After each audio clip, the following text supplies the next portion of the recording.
And here we are in year number 5 at the trade deadline. We are 41-17-4, and we have, let's go to the Panthers and the Ottawa Senators for the division lead. The Tampa Bay Lightning are a wild card team this year. And if you guys remember, and Landon tomorrow. So this is going to be a shorter video, boyos, because I want to save the playoffs for our next live stream. So what I'm thinking is this is probably going to be about a 20 to 30 minute live stream for the rest of the regular season. Excuse me, blanked on words there. So knowing that, here's what my plan is going to be for this video, and if you guys like the way this video is going to be formatted, what I'm thinking here is, since we're in February, and with our last video I did say there were going to be changes, as in no more CPU versus CPU games. Those are boring, I know that, but what do you guys think of the real-time simulations during the regular season? Do you guys find those entertaining, or do you guys find those boring? Because what I strive for is I strive to provide you guys with quality entertainment, something that you guys can, enjoy for a half hour, 45 minutes, 1 hour. Hell, my last couple live streams have been up to like an hour and 20. I'm trying to cut those back. I know, my apologies. But what do you guys think of those real-time simulations here? Because so what I've been debating with a friend of mine the other day is how can we make this channel better? And I've been thinking, I'm trying to cut down on these video lengths, and I'm trying to make it more engaging for you guys. But what do you guys think? Should we scrap real-time simulations for the regular season and only keep them for the postseason? Or should I pick like 1 to 2 games, or should I pick like 1 game every month to give you guys a real-time third period simulation? Because I truly don't know how I feel about those. Because if you guys don't like them, that'll be scrapped. But if you guys do like those, I'll try to give you guys real-time third period simulations. So in the next half hour, 45 minutes, however long this video is, please drop a message in the comments. Let me know what you guys think. You could drop it in my YouTube comment section tonight, when this because after this video ends, we're gonna upload it on YouTube, Chicago Drunks 19. But what do you guys think? So, diving back into this GM mode commentary here, what we're gonna do is we're gonna sim up to this Anaheim game, and we're gonna get we'll show you guys the trades that were made this trade season. And then we'll jump back into the sim. We'll sim probably around 2 weeks, and then depending on how things go, we'll either keep simming, or we will we'll sim to the rest of the regular season. So, trade season. The Colorado Avalanche acquired Austin Czarnik and a 5th from Vegas for a 2nd and Vladislav Kamenev. Detroit acquired a defenseman from Michael Kempny. The Pittsburgh Penguins acquired a defensive prospect and a 4th round pick from Vancouver for Olli Maatta and a 3rd. The Detroit Red Wings acquired Tyler Mott, good 4th line forward, for a 5th and a 6th. Minnesota acquired Ben Chiarot from Tampa for a 4th, Luke Snuggerud, who's like a 7th defenseman, and a 6th. Florida acquired Nicholas Waugh. Calgary acquires Tyler Pitlick from Detroit for Colton Sevier and a 6th round pick. Detroit acquired Michael Kempny, who they later flipped, a 3rd, and Tyler Pitlick from LA for Nicholas Backstrom and a third and 2 others. Minnesota acquired Josh Lievo for a third and a fifth. Carolina acquires JT Miller and Anthony Duclair for Hayden Fleury and Jake Gardner. Ottawa acquired Adam Larson and a third, Boyles, for Jakob Poirier, a third, and Yakupov. Detroit acquired Markstrom and Greenway for a couple draft picks and Jamie Howard. We acquired Marchessault. We also acquired Jordan Staal. And Florida acquired Jason Zucker and a 4th round pick for a first and a defensive prospect. So those were the trades that were made this trade season. And now let's sim roughly about sim up to this Calgary Flame game. Or actually, yeah, let's sim up to this Vegas Golden Knights game. We'll see how the team does, and if we need to make any line changes, we will. If we do not, then we will keep simming as we throw Bill Conroy back in the AHL lineup for our defenseman. We fall to Calgary 4-2, and Jordan Staal immediately proceeds to get injured in his first game. Oh boy. Let's throw Scory back in there. Put Nick Patan at center. We follow the Rangers 5-4, beat the Sabres 6-0. Detroit Red Wings fire their coach, and Jordan Staal's back. Perfect. So we'll flip Patan and Scory. Scory, thank you for your service. We'll put Staal back in. We beat Carolina, cannot talk today. We beat Montreal 5-2. Then we lost to Chicago, beat Tampa, defeat Calgary, and defeat Vegas. So it's another dominant season, guys. We're still up 10 points on the Panthers and the Senators.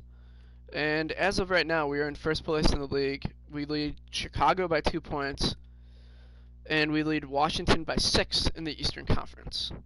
So, Austin Matthews also has 92 points there. So let's sim up to the, we'll sim up to the Washington Capitals game. We'll give you guys the only real-time third-period simulation of this season. Depending on how you guys feel about it, we'll either keep it or we'll scrap it, as we have already qualified for a playoff spot with a bunch of wins in a row. And Mikheyev goes down with an injury for the AHL squad. We'll throw someone random in there. Gabriel Boric, get in there.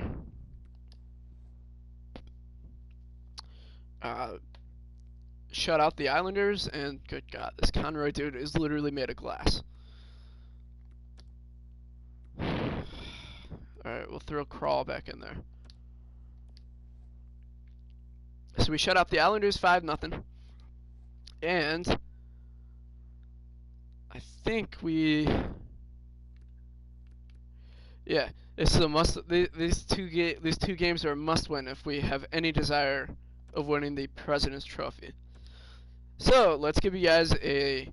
Actually, you know what? We'll mix it up a little bit. We'll go a real-time 2-period sim, as in you guys will get the second and third period, just because these are two elite teams going at it. And after the first period, Mitch Marner scored on the power play for us against Braden Holtby, and Tom Wilson also answered back on the power play for Washington. So let's get the second period underway. Real-time simulation. Devontae Smith-Pelly makes it 2-1 Washington. Depending on how you guys feel about this, these formats, we'll keep the real-time simulation. If you guys don't like it, we'll scrap it. Washington does not score on their power play, and at the end of 2 periods, it is 2-1 Washington over Toronto. Remember, if we have any desire of winning the President's Trophy, We have to get at least 1 point from this game. Can we force overtime? Third period underway. Let's go. And so far through the first 5 minutes, it is still 2-1, and Alex Pietrangelo makes it 3-1 Washington. Oh, 4-1 Johansson. Yep, there goes any chance of us getting a point in this game.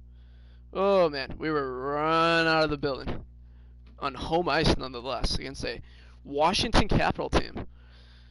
Tom Wilson had 3 points in this game. Yikes. Braden Holtby made 27 saves, and Devontae Smith-Pelly scored a goal.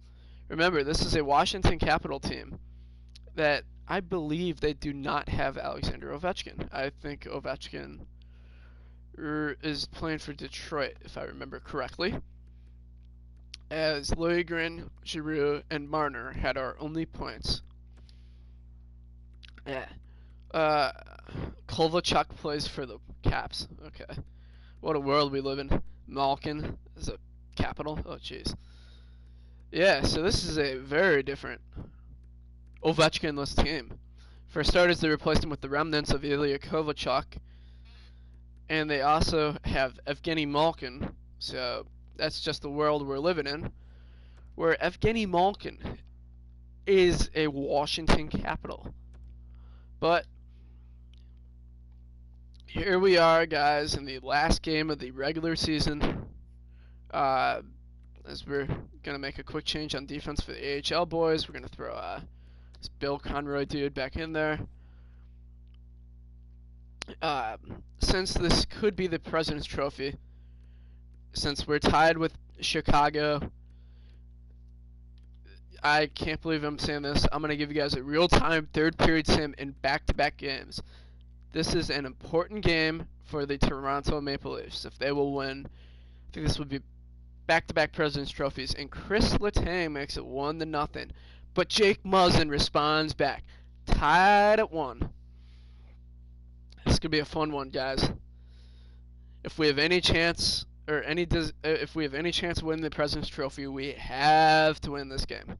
Have to. And so far, at the end of the first period, it's just all ones. The first period saw 2 goals scored, and both sides got 1 apiece. So it's tied at 1. Let's get the second period underway. Let's go. 2-1, Dominic Cahoon for Pittsburgh. And Zach Hyman responds back for, Jordan Stahl, 3-2 us. In Toronto, 4-2, yep. 4-3, Addison. 5-3, Mitch Marner. What a second period, guys. But completely bananas. Freddie Anderson is getting eaten alive in net. Let's go, third period. Can Freddie Anderson solidify the Maple... Nope. Jake Gensel, 5-4. Can Freddie Anderson help the Toronto Maple Leafs potentially win it? Yep, there it is. Ryan Donato, Travis Dermott, 7-4. Maple Leafs look like they're going to be winning the President's Trophy. 8-4, Claude Giroux, 5 seconds left. Matt Murray got shelled in net, guys. Shelled. Mitch Marner has 4 points. Giroux also had 4 points. Matthews had 2. Let's show you guys more stats here. Jordan Stahl had 2 points in 6 minutes. Liljegren, Dermott, Gusev, Marchessault, Sandin. Let's take a breath here. Muzzin, Tamara, Zach Hyman, Rasmus Anderson, Ryan Donato, Nick Patan, and Kasperi Kapanen all had 1 point. And the only guys with no points in this game were Morgan Rielly and Alexander Holtz. Literally everyone had at least 1 point. That is literally insane. Freddie Anderson did not have the greatest game in net, but we still won. And on the Pittsburgh side, Crosby had 2 points. Matt Murray gave up 8 goals. Not a fun game for Matt. But that is the regular season, though. Will this be enough for the Toronto Maple Leafs to win? Yep, the Toronto Maple Leafs win the President's Trophy. That is insane. We did it. And in return, we earned the privilege of playing the fucking New Jersey Devils in the first round of the playoffs. So, let's show you guys the player stats for this season, and then we'll show you guys league standings or league stats. Excuse me, and then we'll break down the Devils lines, and then we'll end this stream, and then we'll get the playoff video up and going. Actually, that sounds like a good plan. Yeah, so we're gonna so hear me out. We're gonna show you guys the player stats for this video, and then we will end the stream, take like a 2 to 3 minute break, and then we'll get the playoffs up. I know this is crazy, but I won't be able to stream for the next few days, so fuck it, we kinda gotta do it. And what a regular season it was for the Toronto Maple Leafs. Very top heavy. Claude Giroux had the team lead in points with 109 and 82. Matthews finished in second with 108. Marner finished in third with 104. So our entire top line all had more than 100 points. Then Morgan Rielly was Then Morgan Rielly was essentially a point per game defenseman. 69 assists. Nice number. I don't know why I just did that. Jonathan Marchessault in 84 games at 66 points. So it looks like he finally kind of slowed down a little bit. Yeah, he did. He only had 20 points, which is still impressive. In 30 games as a Leaf. Had a short-handed goal. Played pretty well defensively for a playmaker. That's pretty impressive. Nikita Gusev finished with 54 points. Kasperi also had 54. We will still trade him, because if you guys remember in our last video, we I ranted and said that we will. I think my exact words were, "We will fucking trade Kasperi Kapanen. We will fucking do it." Timothy Liljegren had 52 points. Alexander Holtz, nice season, had 50. Landon Tamara, a little bit of a down year, but only 73 games. Still had 49 points. Ryan Donato finishes with 46 in his 1 year as a Maple Leaf. Zach Hyman had 38. Jake Muzzin also had 38. Nick Petan has 34. Jordan Staal had 29 points. Rasmus Sandin had 22 as a defenseman. That's pretty impressive. Travis Dermott had 20. Corey Perry had 19 and 55 as our scratch forward. And Rasmus Andersson had 16 points in 82 games. He is a defensive defenseman, so we do not expect him to score. Freddie Anderson also had a painfully average season, which is still pretty good for a 84 overall starting goaltender. I still think we will probably have to get rid of him in this offseason. Sam Montembeault had a bad season for a backup goaltender. We will definitely be looking for a change in the position.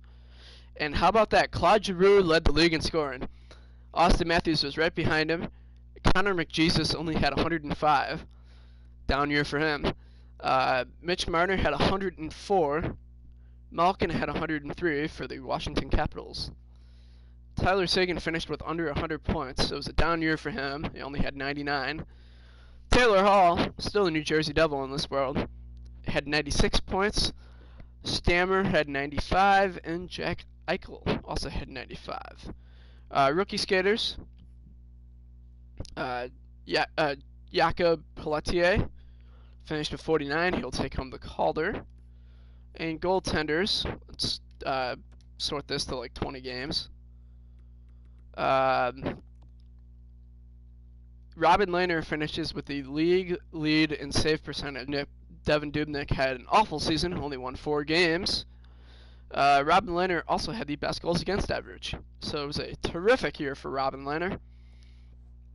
So Before we show you guys New Jersey's lines, just for kicks, we're gonna have a look at how the New York Islanders did, because I'm assuming if Devin Dubnyk only won 4 games, this had to be an awful team, and yeah, I mean that's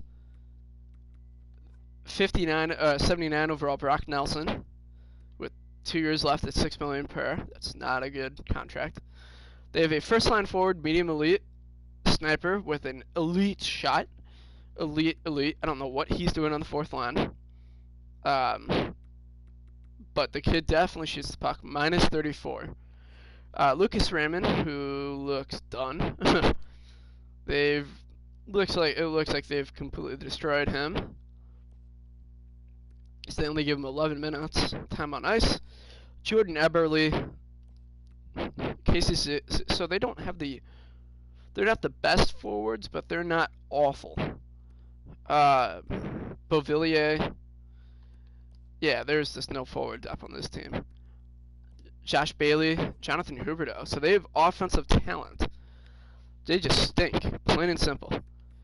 Oh yeah, that's what happens when you have bad defensemen out there. Oh yeah. Matt Benning, Madison Bowie. I don't know if this is just, yeah, definitely just bad team all around. Noah Dobson is probably the best player they have. Nick Leddy. It's not. I mean, that's not a good for. Oh yeah, goaltending wise. Woo. Dolstall. Oh yeah, Dolstall got eaten alive. 885. Oh yeah, that's what happens. Josh Hosing can't play defense, but he's got a shot. He's got some offensive talent. Mark Stone and Jews.